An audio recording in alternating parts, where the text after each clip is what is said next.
3 jours après la dernière journée de mobilisation nationale contre la réforme des retraites à laquelle 440 000 personnes ont participé, selon le ministère de l'Intérieur, contre 1,3 million d'après les syndicats, Philippe Martinez était l'invité de l'émission BFM Politique ce dimanche 19 février. Le secrétaire général de la CGT a notamment été interrogé sur l'opposition à la réforme de la France insoumise et l'implication de son fondateur, Jean-Luc Mélenchon.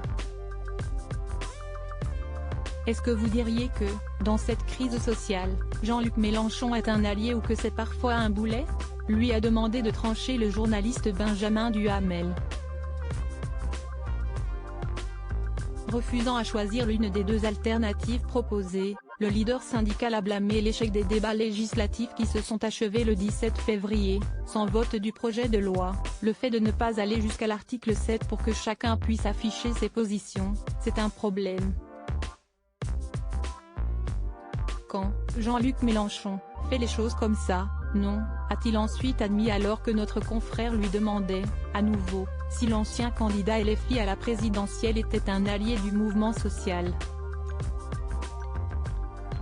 Philippe Martinez a alors ajouté, il ne favorise pas la clarté des débats, la clarté des positions.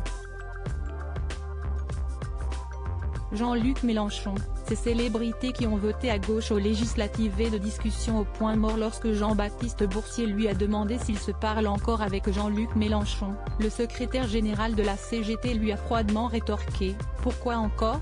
Non, ça fait très longtemps que je n'ai pas parlé à Jean-Luc Mélenchon », a-t-il ajouté.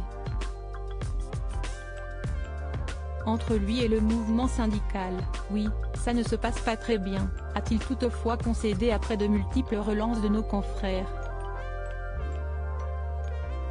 Questionné par le présentateur de BFM Politique sur les complications pour la mobilisation sociale qui pourraient découler de cette absence de dialogue avec le leader insoumis, Philippe Martinez a tenu à conclure en se montrant rassurant, « On discute avec des représentants de la nation, ceux qui siègent au Parlement. »